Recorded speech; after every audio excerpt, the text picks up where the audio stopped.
How to upgrade your Netflix plan. Hi everybody, welcome back to the channel. So in today's video I'll guide you on how you can upgrade your Netflix plan, so make sure to watch the video till the end.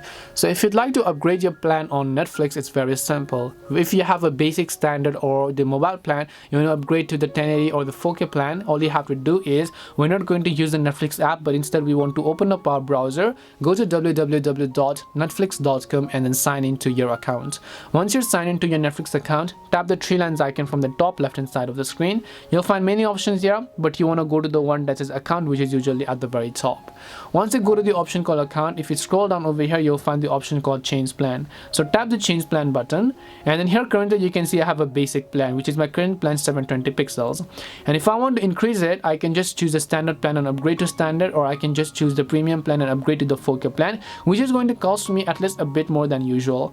Then you have to just tap the continue button from the bottom of the screen. Once you tap the continue option from the bottom of the screen, then you should be able to go ahead and then actually successfully upgrade your plan successfully. If you want to downgrade, you can repeat the similar steps as well. That is how you can upgrade your Netflix plan. Hope this video was helpful to you guys, and if it did help you, then make sure to leave a like and subscribe to the channel. If you have got any questions, feel free to leave them down. Thank you for watching and see you in the next video.